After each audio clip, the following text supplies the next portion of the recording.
Tumayo na po tayo mga mahal na kapatid.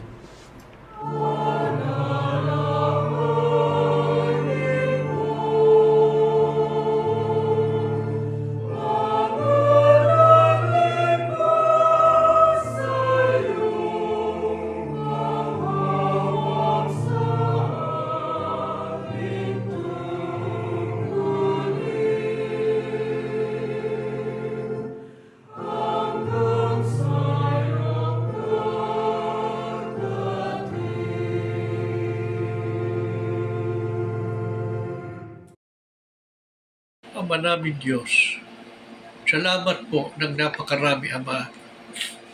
Nasapit namin muli ang banal na pagsamba. Salamat po, Ama.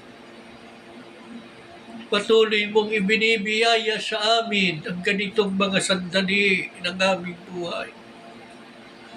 Sa kabila ng aming abang kalagayan,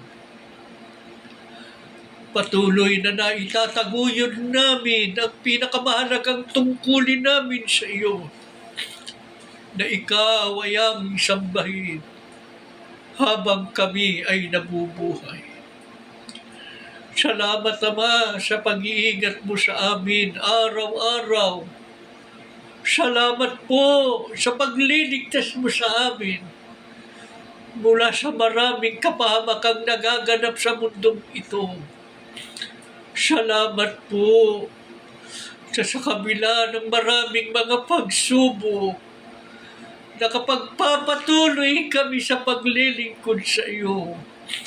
Nagsisikap na mabuhay, na sumusunod sa iyong mga aral. Ibinibigay ang kapurihan at kalwalhatiang marapat sa iyong pangalan.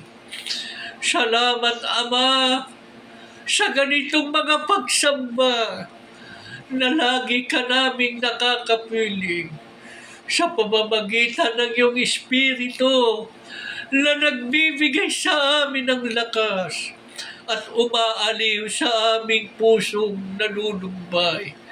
Purihin ka, aming Ama. Sinasamba ka po ng aming mga kaluluwa.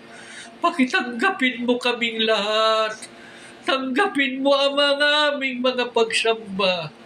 Ninulwalhati ka ng aming mga puso. Panginoong Hesus, pinupuri ka namin. Sinasamba ka namin. Kinikilala namin ang lahat ng kabutihan mo. Dahil sa iyo, hanggang ngayon ay narito kami dahil sa pag-alalay mo at pagtulong sa amin.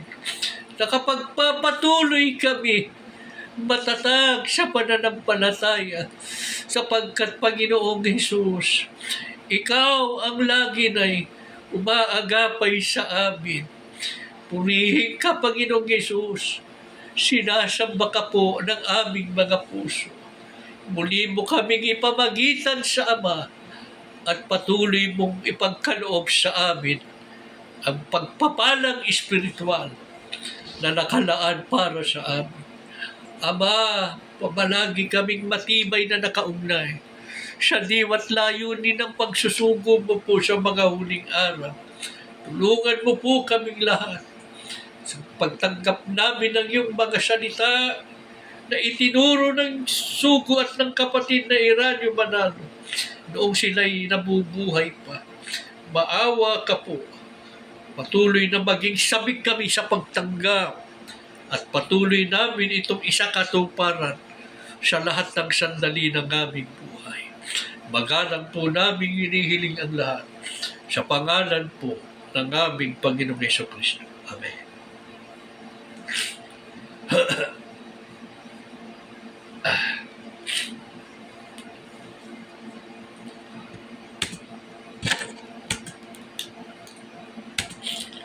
Mga mahal na kapatid, saksi tayong buhay kung gaano po kadubha ang kahirapan sa buong mundo. Sa panahong ito ay Lalo itong pinabigat ng walang tigil na pananalanta ng malalakas na mga kalamidad. At iba pang mga hindi pangkaraniwang mga sakuna at trahedya sa buhay. Maraming mga tao ang lumilikas mula sa kanilang mga lugar o bansa. Nakikipagsapalaran sa ibang dako dahil sa mga kaguluhan at tigmaan. Daing ng maraming mga tao ngayon ang kahirapan. Marami ang nagdaranas na ng kagutom at kakulangan sa pagkain. Sa panig po nating mga lingkod ng Diyos, hindi po natin ito ipinagtataka. Dahil lahat po ng ito ay ipinagpauna ng Diyos at ng Panginoong Jesucristo na mangyayari. Lahat po ng ito ay nagbabadya na malapit na ang araw ng paghukom. Ang masama ay kung dahil sa kahirapan, ay pabayaan natin ang mga pagsamba. Sa kalagayang ito ng mundo na labis ang kahirapan, ano po ang lalong dapat pagtalagahan ng mga lingkod ng Diyos? Sa Hebreo 10:25, ang sabi ng Biblia, huwag nating pabayaan ang ating pagkakatipon. Lalo na kung inyong namamalas na nalalapit na ang araw. Sa magandang balita, huwag nating kaliligtaan ang pagdalo sa ating mga pagtitipon. Lalo na ngayong nakikita nating malapit na ang araw ng Panginoon. Yan ang araw ng paghukom. Malapit na po ba ang araw ng Panginoon o ang araw ng paghukom? Opo. Gaano na kalapit ang pagdating ng Panginoong Jesucristo o ang araw ng paghukom? Sa Mateo 24:33, sabi ng Panginoong Jesucristo, pagka nakakita ninyo ang lahat ng mga bagay na ito, ay talastasin ninyo na siya'y malapit na. Nasa mga pintuan nga. Alin ang tinutukoy ng Panginoong Jesucristo ng mga bagay na kapag ating nakita na nangyayari na, ay palatandaan siya'y malapit na.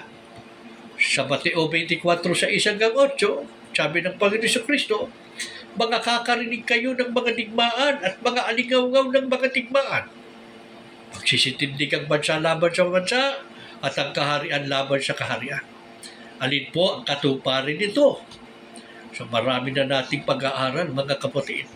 Alam natin yan eh. Ang katuparan po nito ay ang pagsiklab ng dalawang digmaang pansanlibutan noong Hulyo 27, 1914. Yun ang una. At ang ikalawa ay sumiklab noong Setyembre 1, 1939. Ano pa ang ginulaan ng Panginoong Jesucristo na palatanda ang malapit na ang kanyang pagparito? Ang sabi niya, magkakagutom at lilindol sa iba't ibang dako. Datapot ang lahat ng mga bagay na ito ay siyang pasimula ng kahirapan. Kaya yung pagtindi ng kahirapan, palatandaan niya. Malapit na ang araw ng paghukom. Nagaganap ka ating panahon. Magkakagutom. Ay, tagutom. Maraming nagugutom, bunga ng mga digmaan. Di ba? Mga displaced people. Umaalis kanilang mga lugar, nagpupunta doon sa ligtas na dako. Pero, ang saklap, yung pagkain nila. Kaya marami nagugutom. Hindi lamang yan, yung lindol. Ang lindol nagaganap yan, hindi lamang araw-araw sa iba't ibang dako ng mundo, kundi bawat oras, bawat minuto. At sa Lucas 21:11, kasama sa hinulaan ng Panginoong Jesucristo, ang paglaganap ng mga salot ng sakit o epidemya. Gaya nga ng nakamamatay na virus na COVID-19. Sa mga nakalipas na mga taon na milyong mga tao ang nangamatay. Ganyan po kasatindi yung salot o epidemya na yan. Hindi lamang yan, marami pa. Sinabi ng Panginoong Jesucristo, there will be terrible earthquakes, famines, and plagues everywhere. There will be strange and terrifying things coming from the sky. Hindi nga ba't may mga hindi pangkaraniwang nangyayari ngayon? Halimbawa, ang labis na pagbaha ng mga lugar na dating hindi naman binabaha. May mga lugar na hindi pangkaraniwan ang paglamig ng temperatura. Na labis ang pagkapal ng yelo at iba pa. Higit sa lahat po ng mga pangyayaring ito ay nagkatulong-tulong para lalong lumubha ang suliranin tungkol sa kahirapan. Lahat po ng mga bagay na ito na nangyayari sa ating panahon ay mga palatandaang malapit na ang pagparito ng Panginoon sa Kristo o ang araw ng paghuhukom. Ano ang panawagan sa atin ng Diyos? Ang sabi ng Biblia, huwag nating pabayaan ang ating pagkakatipon, lalo na kung inyong namamalas na nalalapit ng araw. Sa halip na pabayaan ng pagsamba, ano ang mabuting magagawa natin sa isa't isa sa mga panahong ito? Ang sabi, kundi magag-aralan sa isa't isa. Ito po ang dahilan kung bakit hindi kami nagsasawa, mga kapatid, sa pagpapayo at pagpapaalala sa inyo na huwag nating pababayaan ang mga pagsamba. Manapay lalo pang dapat na maging aktibo tayo sa pagdalo sa mga pagsamba sa mga panahong ito na malapit na ang wakas ng mundo.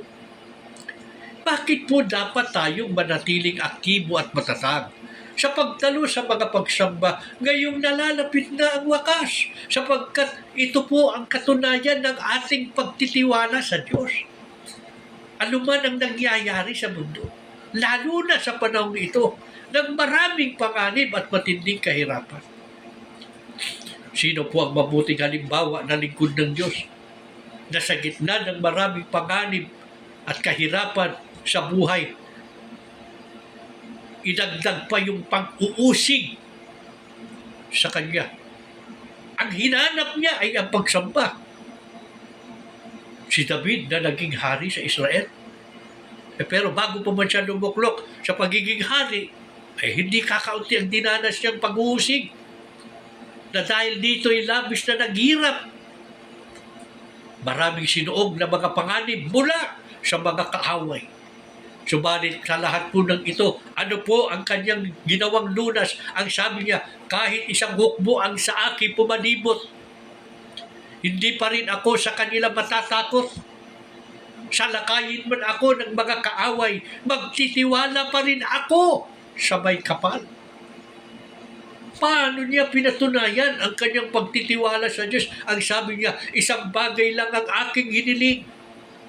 Iisa lamang talaga ang aking hangarin, ang tumira sa templo niya habang buhay, upang kagandahan ng Panginoon aking mapagmasdan at nooy humingi sa Kanya ng patnubay. Sa halip, sa makatwid mga kapatid, sa halip na mawalan ng pag-asa at pabayaan ng pagsamba sa panahon ng kahirapan at kagipitan, lalong hinanap ni David ang templo upang doon ay masumpungan ang Diyos, upang doon ay sumamba sa Kanya. Kaya sa panahon po ng kahirapan at mga pagsubok, walang anumang makahadlang sa mga tunay na lingkod ng Diyos sa pagdalo nila sa mga pagsamba.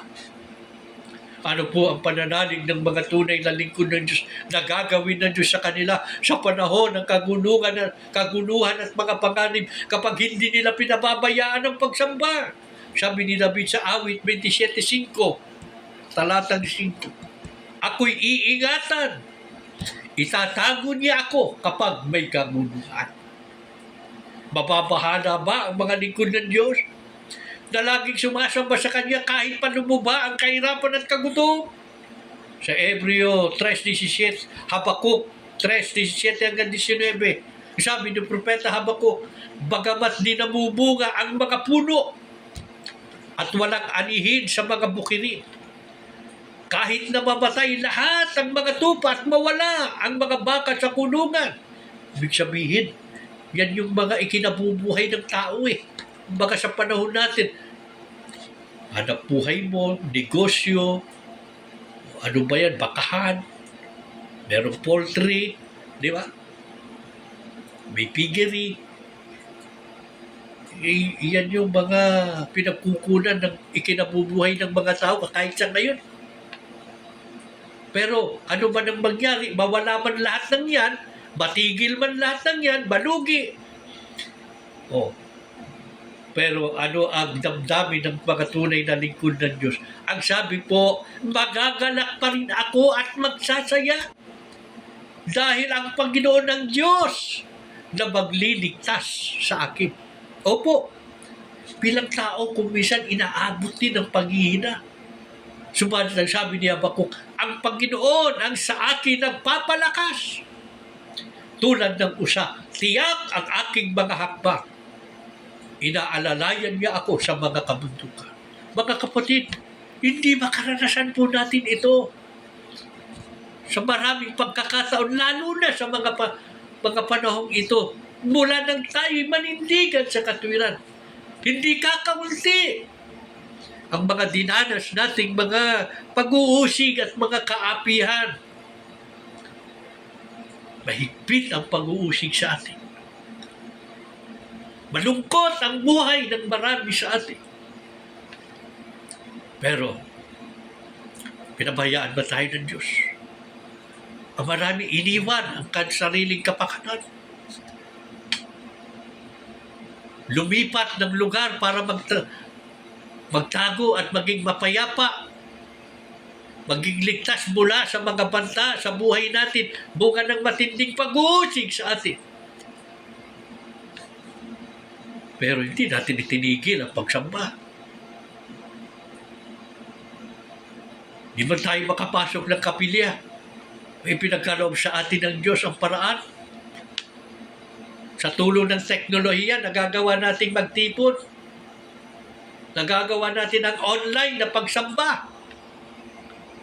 Tulad ng ating ginagawa ngayon. Wala man tayo sa loob ng bahay-sambahan, pero pinupuspos ng Diyos ng kanyang kapangyarihan ng bawat pagtitipon natin. Palibhasa, alam niya na kailangan natin ang kanyang tulong at pagpapalakas. Yan ang sinabi ni Habakuk. Kahit ano mangyari, kahit na tumindi ang kahirapan at gutom, marami magbanta at panganib sa buhay. Pero ang Diyos ang nagpapalakas. Ang Diyos ang umaalalay sa atin. Kaya hanggang ngayon ay narito tayo. Kasi kung tayo naghihina na at nawala ng pag-asa, wala na tayo rito ngayon. Hindi na tayo sumasamba. Pero bakit? Hanggang ngayon narito tayo.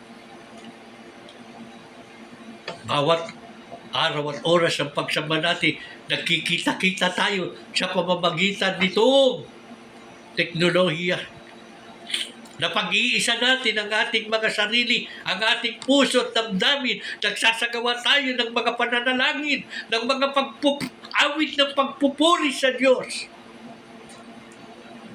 Nakakarinig tayo ng mga pagpapayo ng Diyos, mula sa mga leksyon na inihanay pa noon ng kapatid ng Felix Manalo ang sugo, pati na ng kapatid na Eranio Manalo noong sila'y nabubuhay pa.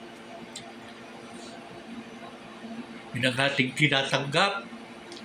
Yun ang patuloy nating pinananatilihan hanggang ngayon. Patuloy na ibinubuhay. Kaya ito naman ang nagbibigay sa atin ng kalakasan at kaaliwan.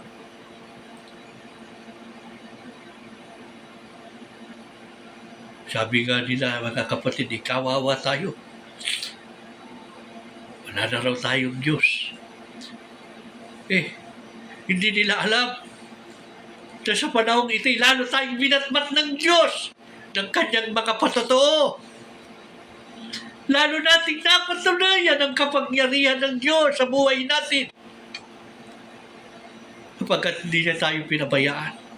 Ano ibig sabihin niyan? Hindi tayo titinakwil ng Diyos. kung itinakwil man tayo ng maraming mga kapatid natin, pero ang Diyos, hindi tayo itinakwil. Sa harapan niya, mga anak niya tayo na minamahal at inaalagaan. Kaya anong dapat ipangako natin, mga kapatid, na patuloy nating pagtatalagahan, lumubha man ang mga kaganapan araw-araw sa mundong ito. Pangako natin, ang ipinahayag ni David noon sa awit 42:5, ang sabi niya, bakit ka nang lulumo o kaluluwa ko? At bakit ka nababagabag sa loob ko? Kasi marami siyang problema. Maraming panganib. Patuloy na lumuluba ang kahirapan. Sa panahon natin, ganyan ang ating nararanasan. Hindi natin alam kung ano pa mangyayari sa buhay natin. Hindi natin alam kung hanggang kailan tayo magtitiis, hanggang kailan tayo maghihintay ng katuparan ng pangako ng Diyos. Pero ipangako natin sa Kanya ano man ang mangyari. Gaya ni David, bakit ka nang lulumo? Bakit ka nababagabag sa loob ko? Yan ang sabihin natin sa ating sarili. Hindi ako dapat manlumo. Hindi ako dapat mabagabag. Ano kailangan nating ipangako sa Diyos? Umaasa ka sa Diyos. Paano ang pag-asa sa Diyos? Sapagkat pupuri pa ako sa Kanya. Huwag mo pabayaan ang pagsamba kahit anong mangyari. Huwag natin payagang hanggang bibig lang ang pag-asa at pagtitiwala. Patunayan natin dito sa pamamagitan ng pagpupuri at pagsamba sa Diyos. Magpakailan-kailanman, ano man ang kalagayan at sitwasyon ng buhay natin, hindi natin iiwan ang pagsamba. Masuliranin man o maalwan ng buhay, malungkot man o sa panahon ng kaligayahan,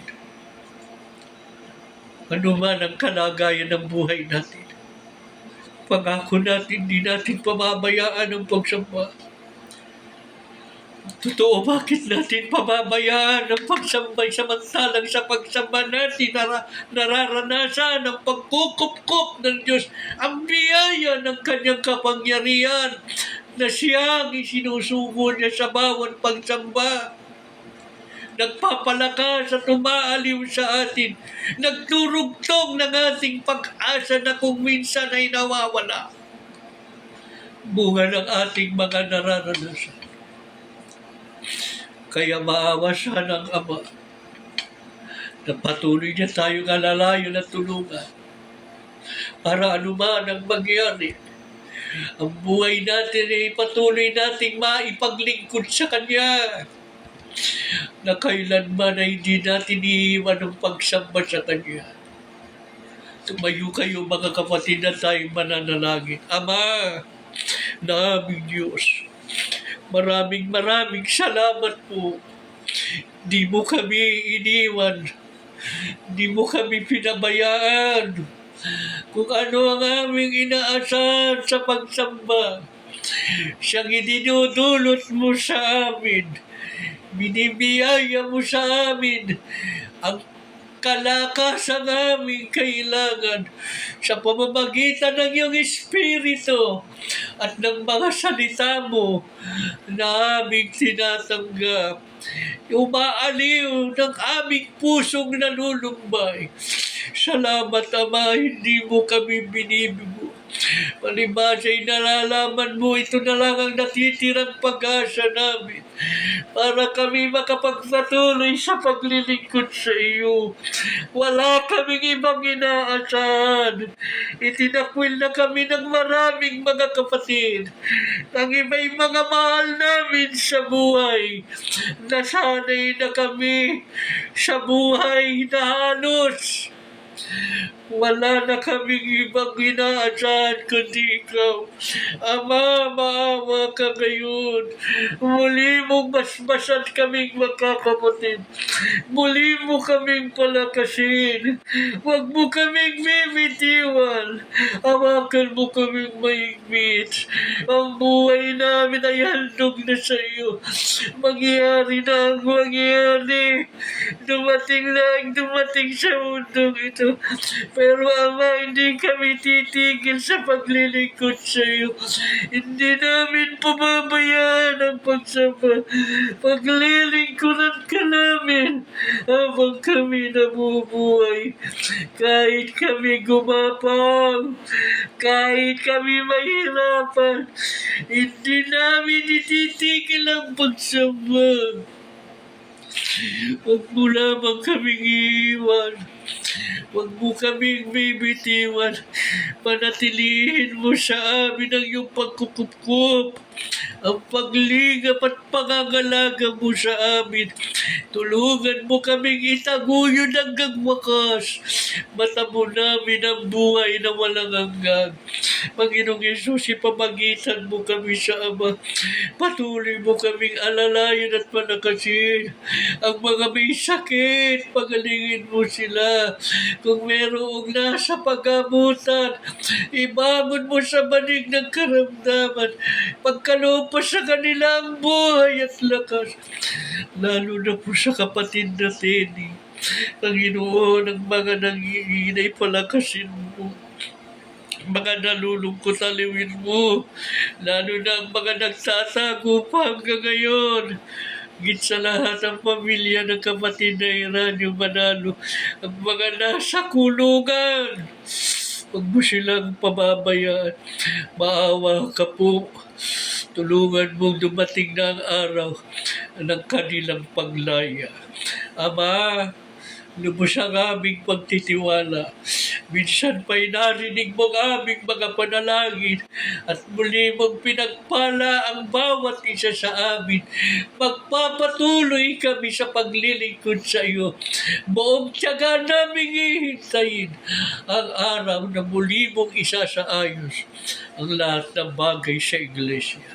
Sa pangalan po ng aming Panginoong Yesu Kristo. Amen.